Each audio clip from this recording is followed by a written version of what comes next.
Par contre, aujourd'hui, il y a du changement. Tous les enfoirés d'en face, on se les prend à deux si vous voulez. Aujourd'hui, c'est spécial. Ouais, vous êtes devenus suicidaires en plus d'être cons.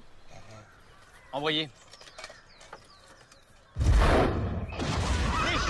Merde! Vous avez foutu le feu au choral! Et salut à tous, on se retrouve aujourd'hui pour une grosse partie sur la chaîne, une 4000 points, un format que je fais pas souvent et surtout un format 2 contre 2 avec deux armées différentes, deux factions différentes à chaque fois, à chaque joueur. C'est Quentin et Vincent qui nous ont fait le plaisir de revenir nous affronter, les anciens joueurs bretoniens et nains contre notre armée d'alliance d'elfes noirs et d'elfes sylvains. On nous ont bien demandé les adversaires ce coup-là, en bien précisant qu'ils ne voulaient voir aucune oreille pointue sur la table. Ils ont fait une alliance ce coup-là de bretoniens et d'impérial pour notre plus grand plaisir. Et de notre côté, ils nous ont demandé de choisir Marie-Camille et moi, les hommes bêtes et les guerriers du chaos. Culotté les gars, à 4000 points, une liste en plus qu'ils avaient déjà tout préparé, de notre côté aussi, liste cachée pour notre plus grand plaisir. Donc allons-y, les listes d'armées de Quentin et de Vincent de la Grande Alliance des Hommes, la Bretonie et les Impériaux. Donc les seigneurs, il y a deux seigneurs, un seigneur bretonien sur un Pégase royal avec la lance de cavalerie et le coup fatal héroïque, le tueur de monstres absolu, avec allié un seigneur sorcier du métal niveau 4 pour être bien violent hein, finalement. Les héros, il y a une bonne petite ribambelle d'héros aussi, un capitaine de l'Empire Grande Bannière, deux damoiselles montées de niveau 2 chacune, une de la bête d'ailleurs, enfin les deux de la bête pardon, et enfin un prêtre guerrier avec une arme lourde et une armure lourde, de quoi booster un petit peu à la haine des unités piétonnes. En unité de base, ils ont pris une alliance en fait, l'armée était magnifique, hein. L'armée piétonne était composée des impériaux et la cavalerie s'est alliée un petit peu aux impériaux, surtout la Bretonie. Il y avait 39 halbardiers en horde, avec un détachement d'ailleurs de 20 épéistes. Il y avait 10 arquebusiers qui faisaient partie d'un détachement aussi d'une autre unité. Il y avait 9 chevaliers errants et 11 chevaliers du royaume de Bretonie. En unité spéciale, il y avait 38 joueurs d'épée, car oui, j'ai augmenté la taille de mes joueurs d'épée, j'ai donc maintenant une horde, et bien entendu, les impériaux ont voulu la choisir tout de suite. 38 joueurs d'épée, avec le détachement dans les 10 arquebusiers. Il y a 10 chevaliers de la Rice-Guard, il y a 2 grands canons impériaux, 11 chevaliers de la quête bretonien et 2 fois 4 chevaliers Pégase, alliés à tout ça avec 2 trébuchets. Donc vraiment une armée magnifique. Franchement, quand Marie et moi on a vu le nombre qui nous sortait de figurines en face, et l'alliance en plus très intéressante des hordes impériales avec leur détachement et de la vitesse et de la puissance des Bretoniens en charge, ça sera très violent. De notre côté par contre aussi, on n'a pas été tendre. J'ai dit à Marie, qu'est-ce que tu veux choisir? Et après je comblerai les trous. Et bien entendu, vous comprenez qu'elle a choisi en seigneur, son seigneur Minotaure, évidemment, sa figurine que je lui ai offerte et qui est la bourrinisme incarné. Donc c'est le Seigneur Minotaure avec une attaque qui relance les touchés manqués avec la hache de Korngor, une armure de 4+, et une invulnérable de 4+, ainsi qu'une invulnérable de 2+, contre le feu avec le Home Dragon. J'ai pris ensuite un Seigneur Sorcier de Tzeentch sur un disque avec un souffle de force 4, l'invulnérable de 6 et un niveau 4. Et enfin Marie a aussi pris un grand chaman niveau 4 avec un parchemin. C'était une 4000 points, on pouvait mettre beaucoup de seigneurs, c'est ça qui est intéressant. Et en contrepartie on a mis quasiment aucun héros comme vous le voyez, car il n'y avait qu'un seul héros, le chef homme-bête, grande bannière, avec une armure de plus et la bannière +1 en force à lui et à son unité. Donc bourrin, ouais non, bourrin à mort, on a adoré jouer ça. En unité de base, je lui ai donné sa horde de 39 gore, parce que c'est toujours drôle de sortir une horde quand tu joues les chaotiques. Et moi derrière après, là aussi comme vous voyez, j'ai augmenté la taille de mes guerriers du chaos, j'ai maintenant un peu plus même, 2 régiments de 20 guerriers du chaos de Tzeentch en épée bouclier. La résistance incarnée quoi. En unité spéciale, je lui ai filé ses 20 bestigores pour accompagner son seigneur Minotaure et devenir monstrueux corps à corps. J'ai pris une chimère avec le souffle et la régénération. Ensuite derrière, non je lui ai pas mis la régénération exprès justement. Ensuite Marie a pris bien entendu ses 6 Minotaures armes lourdes parce qu'elle les adore. Et j'ai pris mes 10 chevaliers du chaos de Nurgle parce que si je les joue pas vous m'engueulez. Et derrière après en unité rare, on en a pris qu'un seul et c'était le Sigor de Marie, parce que là si elle joue pas avec son bébé je me fais engueuler aussi. Et ils ont joué ça à une journée près parce que j'ai commandé également de nouvelles figurines Guerrier du Chaos. J'ai maintenant un Seigneur sur Manticore et un canon Apocalypse. Et j'aurais pu le sortir à cette partie, mais il est arrivé en colis le lendemain. J'étais un peu déçu. Donc tant pis pour ça. Donc les alliances sont des alliés fiables des deux côtés. Donc l'AGB et le Seigneur donnent son commandement aux alliés sans aucun problème. Le général de l'armée du chaos de la Horde, c'est le Seigneur Minotaur, et le général de l'Alliance, c'est le Bretonien. La magie, il y en a eu beaucoup. Pour ce qui est des Bretoniens, la petite dame qui était dans les Chevaliers de la Quête, elle a eu en bête le Hanraïr et le primaire, et celle qui était dans les Chevaliers du Royaume, elle a eu le primaire et le plus 3 en force et en attaque sur une figurine. Derrière après, le niveau 4 du métal de l'Empire, il a eu le primaire, la transmutation, les écailles d'acier et les lames enchantées. Du côté des hommes bêtes de Marie, son gros niveau 4 avec le primaire, le plus 3 en endurance sur une figurine, le Hanraïr, et le plus 3 en force et en attaque sur une seule figurine. Elle avait que des bonus ou des malus, aucun sort de blast. Et derrière de mon côté, moi j'ai repris le métal aussi avec le sorcier de Tzeentch, parce qu'il peut prendre le domaine de Tzeentch. J'ai eu la main de plomb, le primaire, l'ultime transmutation, très intéressante. J'ai eu les lames enchantées et les écailles d'acier, très intéressantes aussi quand je veux booster les faibles armures des hommes bêtes. Donc pour le déploiement, on a fait un déploiement caché, hein, si je me souviens bien, Marie. Ouais, on a fait un déploiement caché. J'ai sorti aussi un nouveau décor, la pierre des Hardes, que j'ai acheté un petit peu, pas pour cette partie, mais pour l'armée d'hommes bêtes, parce qu'il manque un peu de décor hommes bêtes. Donc ça sera une partie de pierre des Hardes, mais sans aucun scénario, c'est une bâche. Un déploiement caché, et franchement, 4000 points de notre côté, vu qu'on avait 8 régiments, tout va bien quoi. C'était assez simple à placer. On a mis nos Minotaurs et le Sigor sur notre flanc droit. Notre ligne centrale était tenue flanquée des 2 régiments de Guerriers du Chaos, la Horde en plein centre et les Bestigors juste à côté, et enfin sur le flanc gauche, mon sorcier sur Tzeentch et les chevaliers de Nurgle.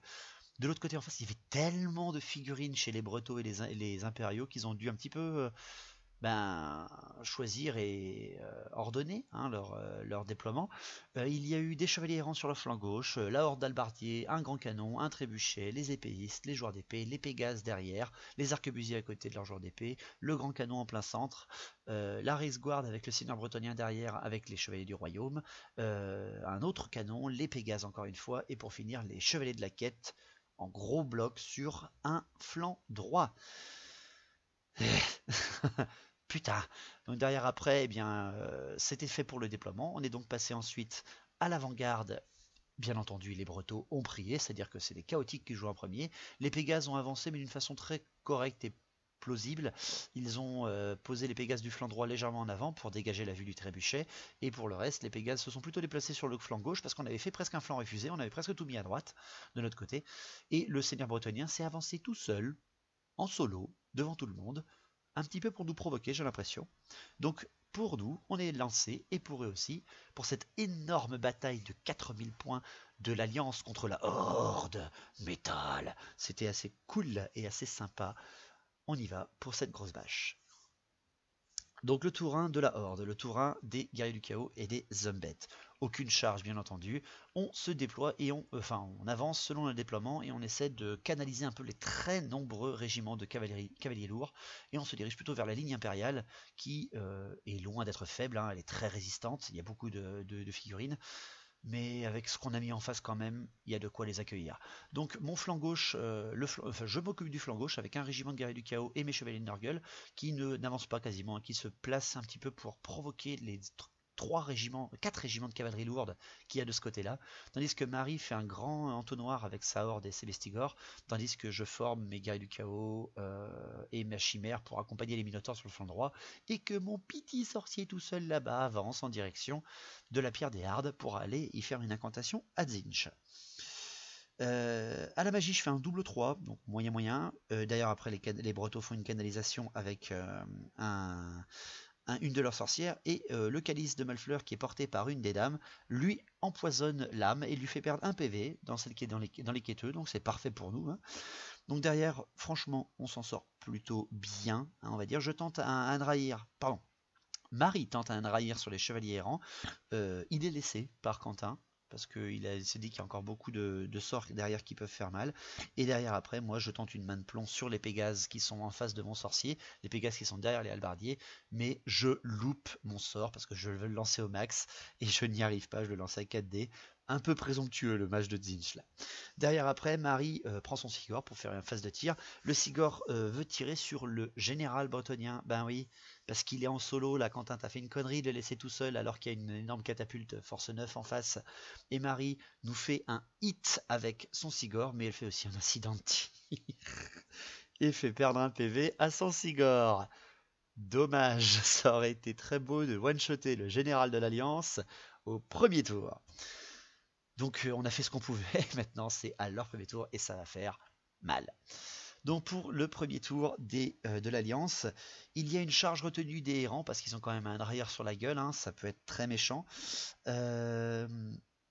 Ils sont d'ailleurs, vu qu'ils touchent un peu la forêt, on avait mis les décors aléatoires, donc ils sont dans une forêt qui rend stupide, ce qui est un peu con pour eux quand même. Heureusement ils réussissent leur stupidité et ne avancent pas tout seuls et donc ne font pas le han arrière. Tant mieux pour eux. Donc pour les mouvements, il n'y a aucune charge déclarée pour ce tour. Les Pégases rejoignent leur général, bien entendu, et se placent là aussi d'un flanc sur la pierre de Harde. Il y a un énorme amoncellement de chevaliers lourds qui avancent, Raceguard, Royaume et Quêteux, vers mon flanc gauche, qui est composé que seulement de deux unités. Et derrière après, la ligne impériale ne bouge pas d'un poil. Pour ce qui est de la magie, ils font un 3 et un 1, mais ils font deux canalisations derrière et une canalisation de mon côté avec mon niveau 4. Donc franchement, il y avait des petits jets, mais la cana suit bien derrière. Donc ils tentent un Draïr sur les chevaliers de Nurgle, donc, parce qu'ils ont raison, hein, il faut essayer de baisser les stats de ces enfoirés. Et l'avantage énorme pour moi, c'est que sa sorcière se loupe, parfait pour moi. Derrière après, ils tentent un main de plomb sur les Bestigors, et ils sont dissipés. Donc ça va, on les a bien contrés. Et c'est là que vient l'horreur de la phase de tir, avec 2 trébuchets et 2 grands canons quand vous jouez Humbet et Guerrier du Chaos. Donc déjà, il y a un trébuchet, celui-là qui est le plus en ligne, qui veut tirer sur le Sigor de Maricam et qui fait un incident, mais heureusement un incident 6. Tout va bien. Le deuxième trébuchet tire sur les chevaliers de Nurgle, il fait un hit et me fait un mort. Ça déjà, heureusement qu'ils ont une armure d'enfoirés. C'est celui-là qui se prend la touche de force 9 qui est one-shoté. Tous les restes, avec la force de 5, n'ont aucune blessure. Des enfoirés, des vrais enfoirés. Derrière après, il y a un canon qui tire sur la chimère.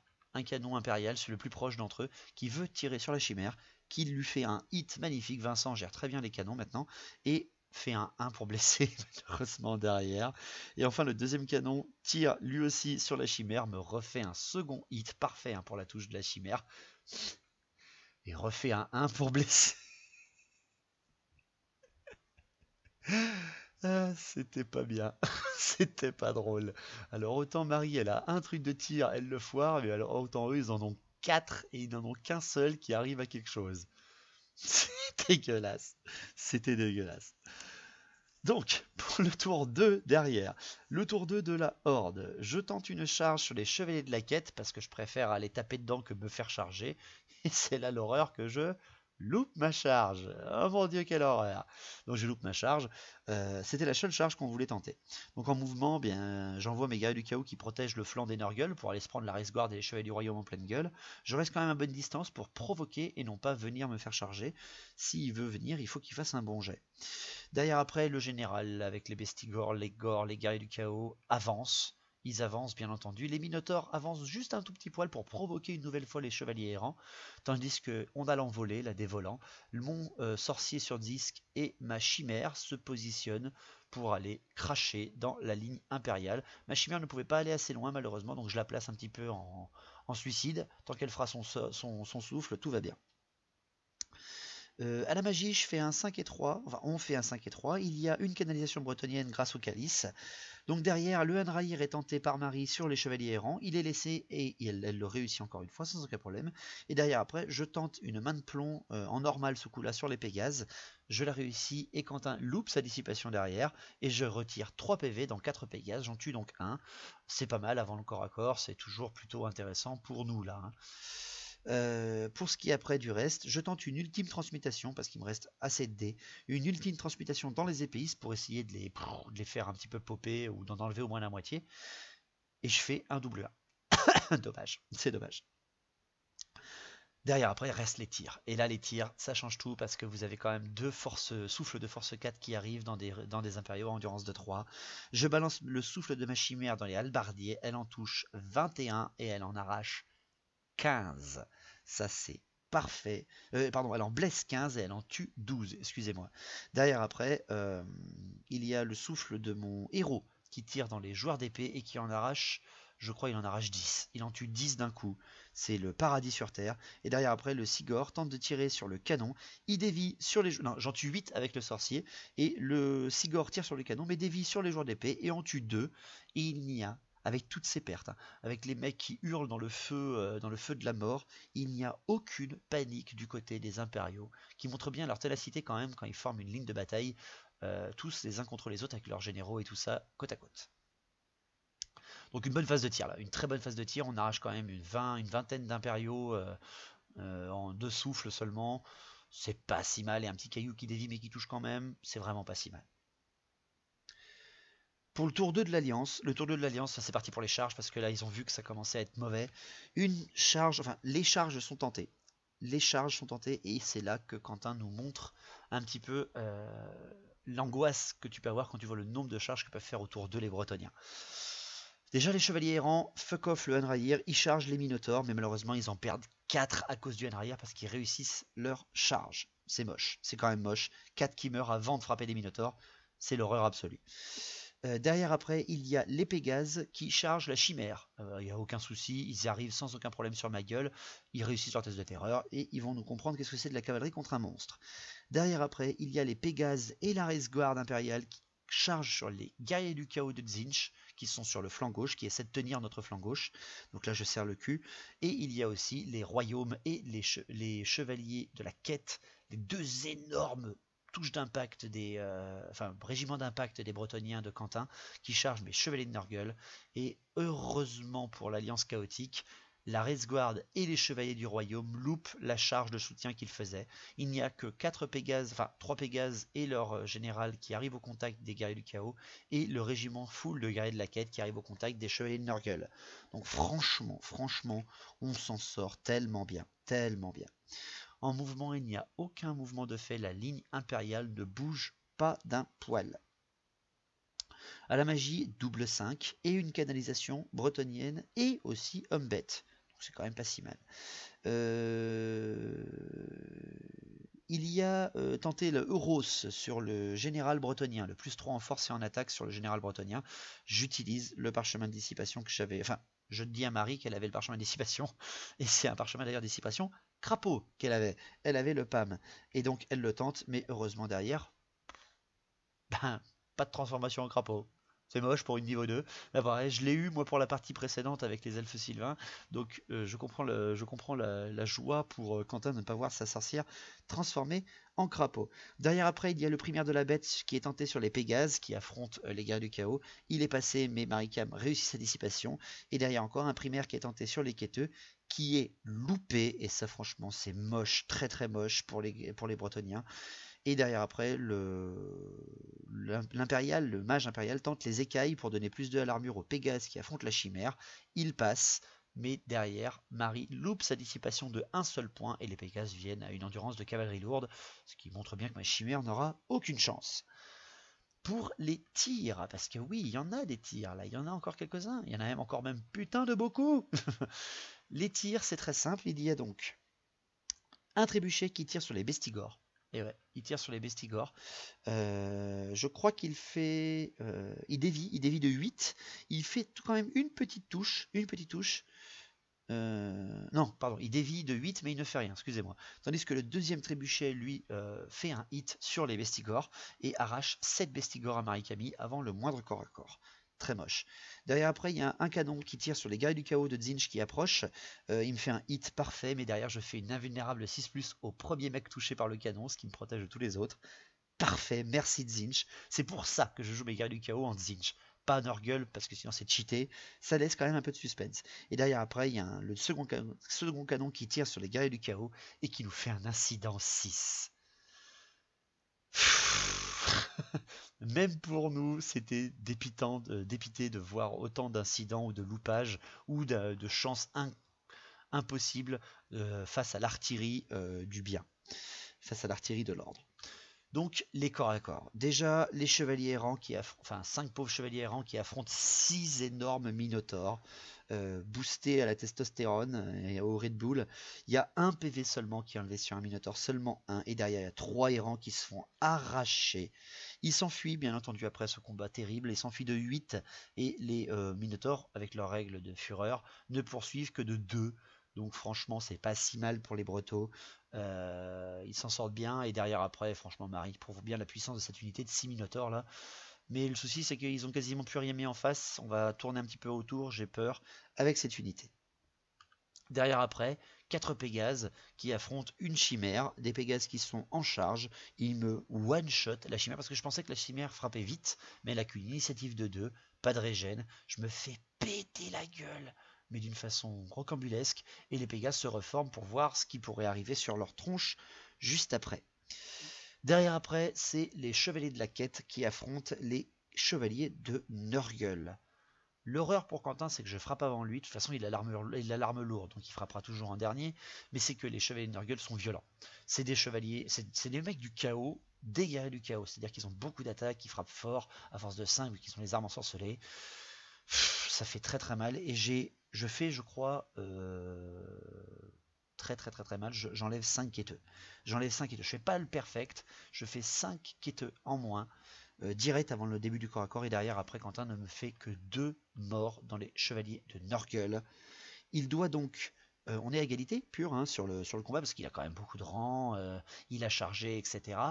Mais derrière il nous a avoué qu'il n'avait pas payé de musicien à aucune unité de cavalerie qu'il a mis dans son armée, ce qui fait que je gagne le combat parce que moi j'en ai un dans mes chevaliers de Nurgle et pas lui, vu qu'on est à égalité. Donc il teste, il a un commandement du 9 avec son général bretonien à côté. Et c'est là qu'il nous fait un 11. Et même moi je trouvais ça dégueulasse. Même moi je trouvais ça absolument dégueulasse. Ce qui fait que bien entendu je poursuis avec mes chevaliers de Nurgle parce qu'il s'enfuit. Et Quentin nous fait l'horreur de s'enfuir de 4 à ce moment là de la partie. Il fait 4, il s'enfuit. Moi derrière après mes chevaliers de Nurgle font un 5 pour le rattraper. Seulement un 5, hein, vraiment seulement un 5. Et je rattrape ces chevaliers de la quête. Qui est son unité déjà qu'il adore comme c'est Pégase, mais qui en plus une unité magnifiquement peinte et qui se font arracher par des mecs que j'ai bariolés en VR quoi. C'est ça me dégoûte un peu pour lui franchement.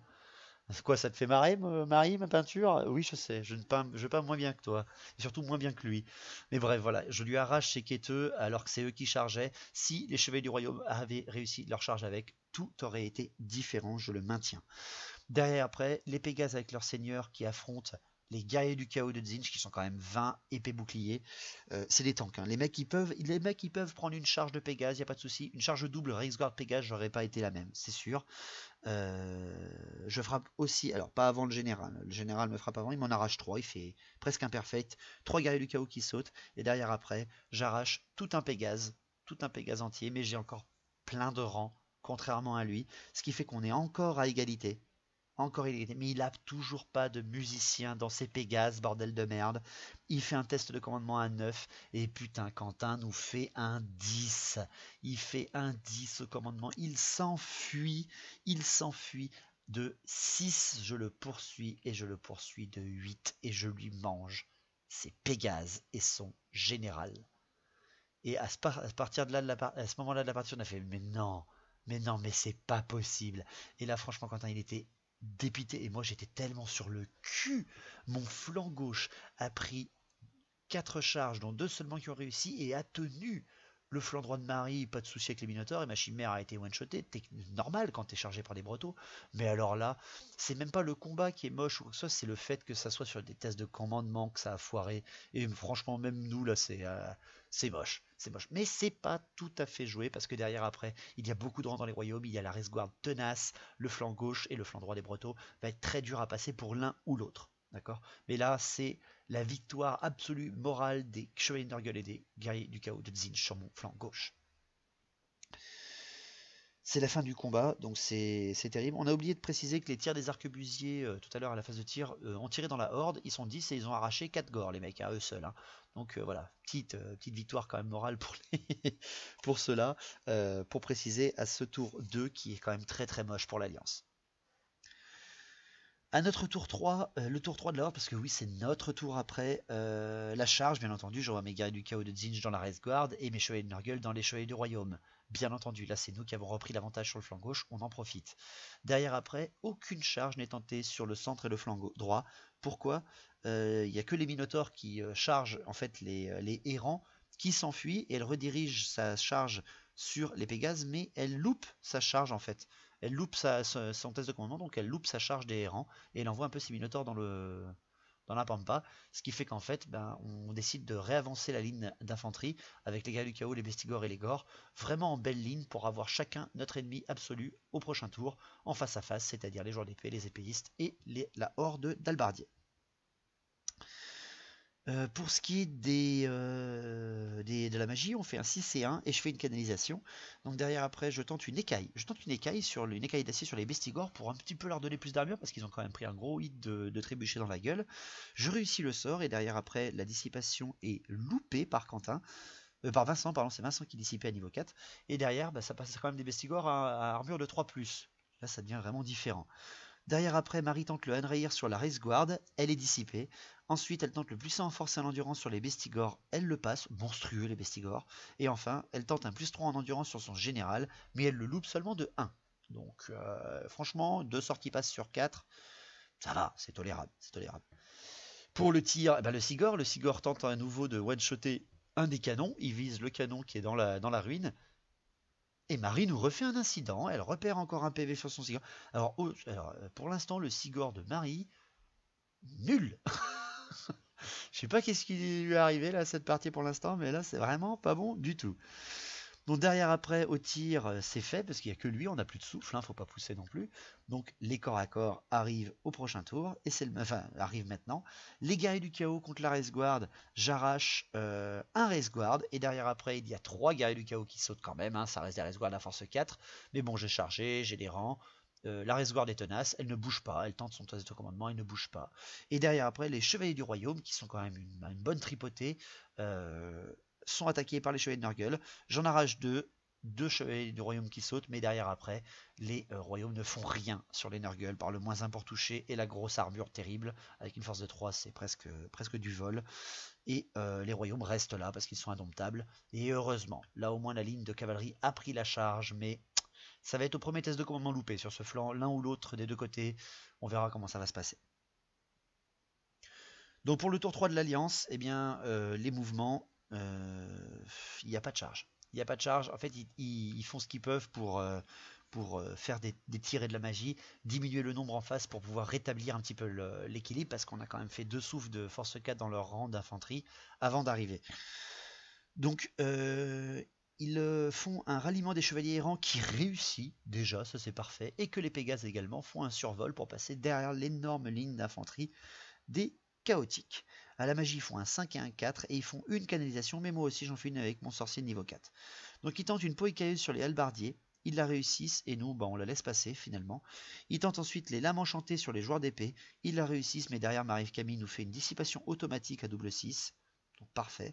Et ensuite il y a une transmutation de plomb qui est tentée sur les guerriers du chaos qui affrontent la Race Guard. Je la dissipe à mon tour. Et enfin un invulnérable de 5+ avec le dernier dé qui est tenté avec le prêtre guerrier. Un invulnérable de 5+ contre le corps à corps, un prêtre guerrier qui se trouve dans les halbardiers. Il réussit sa petite prière avec un dé, Vincent, ce qui fait que les halbardiers finalement deviennent un peu moches là. Ils deviennent ils ont une armure de 4+ au corps à corps et ils ont la haine. Donc là, ils ont une haine et ils ont une invulnérable de 5+. Ils commencent à être méchants les mecs là. Pour ce qui est des tirs, putain, ils vont peut-être quand même essayer d'y arriver.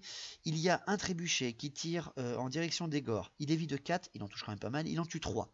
Un autre trébuchet vise la horde, il fait un incident 2 et il explose derrière la ligne. Ce qui est très moche, franchement. Ce qui est. C'en est moche quand même ça c'est moche que je trouve.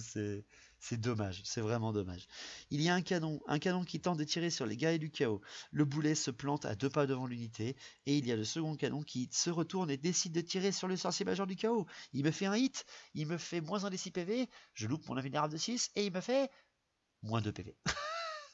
Putain, il aurait pu me one-shotter, non il me reste 1 PV. Derrière après les arquebusiers tirent sur la horde et retuent encore 4 gores. Pas mal, les mecs ils sont 10, je le rappelle. Et ramènent un petit peu d'équilibre, la horde n'est plus qu'à 30 et les bestigors ne sont plus qu'une quinzaine. Donc ça peut se jouer. Au corps à corps, ben, les guerriers du chaos qui affrontent la Race Guard, il y a encore un Race Guard qui meurt et un guerrier du chaos. La Race Guard reste au corps à corps, ténacité absolue. Et les royaumes qui affrontent les Nurgle, il y a encore 3 royaumes qui sautent, encore une fois, et encore rien qui est fait sur les chevaliers de Nurgle, ce qui est très moche pour Quentin. Mais là, les chevaliers du royaume sont toujours tenaces, enfin indomptables par rapport à moi. Ils ne bougent toujours pas. On en est à la fin du tour 3. Il va enfin y avoir l'énorme ligne qui va se rentrer dedans, l'une et l'autre. On va y arriver. C'est le tour 4 de la Horde. Les charges des Minotaures et des guerriers du chaos dans les halbardiers. Les 2 charges sont foirées. Les 2 loupes de 2 pas à chaque fois. Nul. Derrière après par contre les Bestigors chargent les épéistes et réussissent. Dégueulasse. Et la Horde de Gore charge les joueurs d'épée. Réussi bien entendu. Et le tir en riposte des détachements d'arquebusiers tue 2 Gore. Toujours intéressant. Il y a également le sorcier du chaos qui décide de charger, parce qu'il est tout seul à 1 PV, sur le canon qui a presque failli le one-shotter. Donc toujours pour essayer d'enlever un petit peu de combat dans la ligne. Au mouvement, l'avancée du Sigor, de Marie, qui sort un petit peu de la protection là, des décors, qui risque un tir de canon sur sa tronche si jamais il n'est pas, il est bien visé. À la magie, on fait 5 et 4 avec Marie, donc vraiment pas mal du tout. On tente une nouvelle fois les écailles d'acier sur les Bestigors. On le réussit et il est laissé passer. Il y a un +1 en force et en endurance qui est tenté sur la Horde de Gore, mais heureusement Quentin la dissipe. Il y a un +3 en force et en attaque sur la grande bannière de Marie qui est tentée.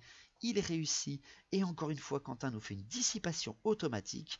Et il y a le Anraïr qui est tenté sur les joueurs d'épée et ils nous font un parchemin de dissipation. Putain, autant la magie, on en a passé des sorts, mais alors on a été contré très souvent. Au tir, le Sigor tente un hit sur le canon, il réussit, il fait un hit sur le canon, et il fait un 1 pour blesser. Putain. Les tirs ont tellement été nuls à cette partie, sauf les arquebusiers. Il n'y a que les arquebusiers et les souffles qui ont fait. Sinon, ils ont été nuls, autant le Sigor que les armes d'artillerie. Les corps à corps, les corps à corps. Les chevaliers de Nurgle qui affrontent les royaumes. Il y a 2 chevaliers du royaume qui meurent, mais ils font un test de commandement, ils résistent à pile leur commandement. C'est très dur, c'est très dur, ça commence à être vraiment très dur pour les chevaliers du royaume. De l'autre côté, les guerriers du chaos qui affrontent la Race Guard, encore un Race Guard qui meurt et là rien n'est fait aux guerriers du chaos, mais la Race Guard est tenace et tiendra. Derrière après, on arrive enfin au combat d'infanterie. Il y a la horde de joueurs d'épée et leur grande bannière avec le sorcier qui affrontent les Gore avec l'AGB et le sorcier niveau 4. C'est nous qui attaquons, on décide de ne pas faire de duel, on veut taper dans la masse. C'est surtout Marie qui affronte l'armée, déjà qu'elle n'aime pas affronter, c'est-à-dire l'Empire, pas parce qu'elle en a peur, c'est juste qu'elle les aime pas.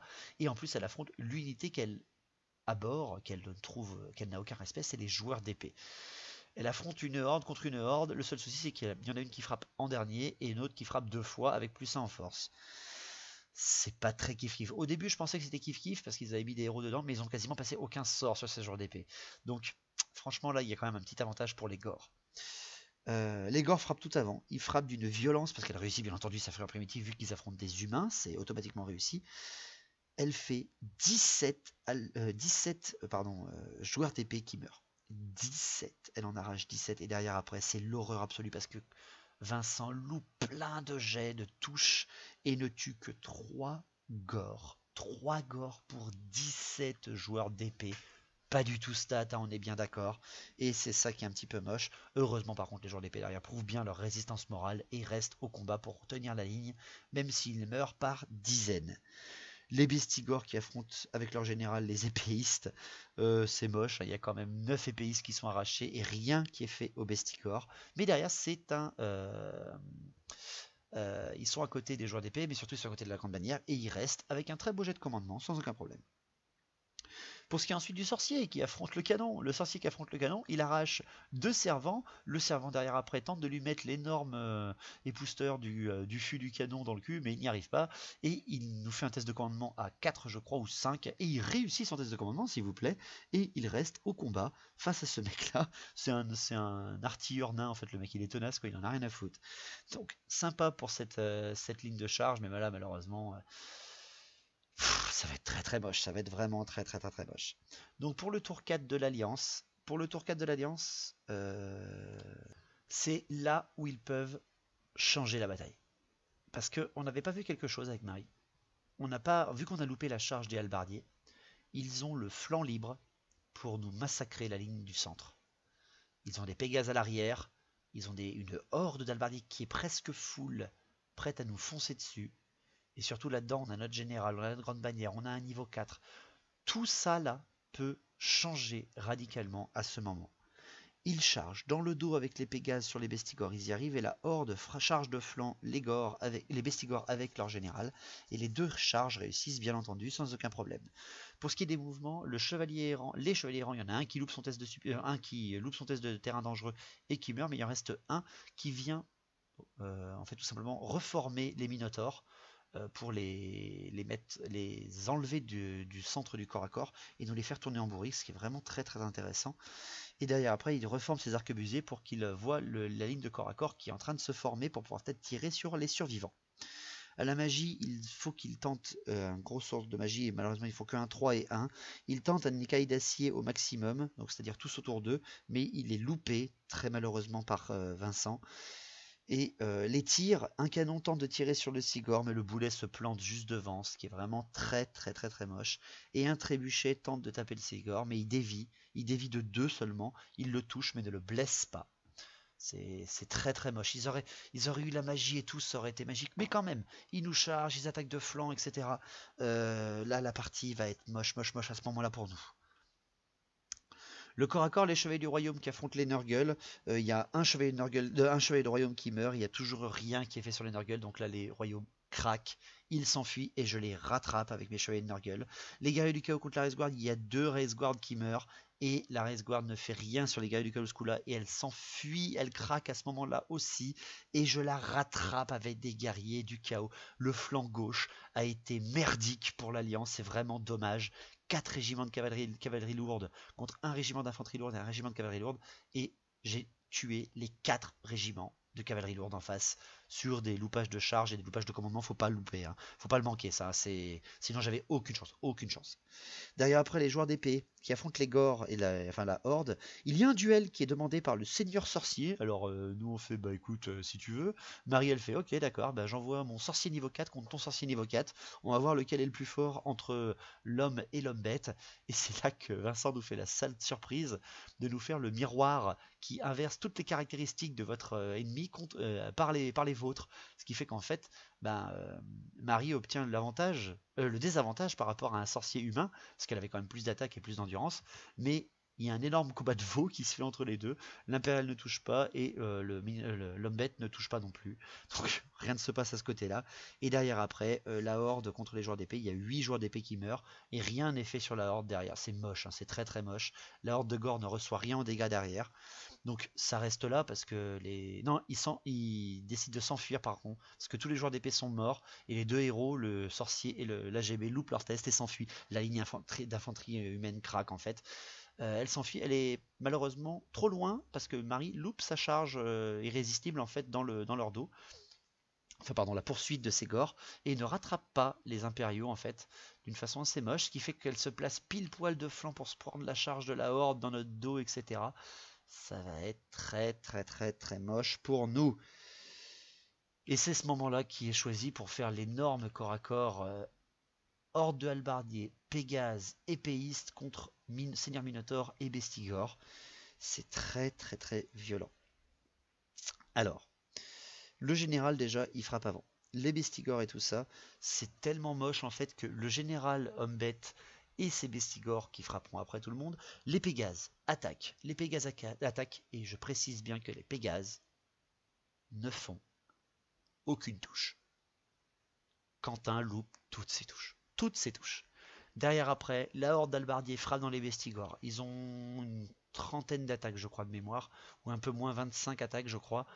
Et c'est là aussi l'horreur, parce que malgré la haine du prêtre guerrier, Vincent ne réussit qu'à tuer que 4 Bestigor. Il n'y a que 4 Bestigor qui meurent, et là, en comptant aussi ces attaques d'épéistes aussi, hein, qui affrontent ça.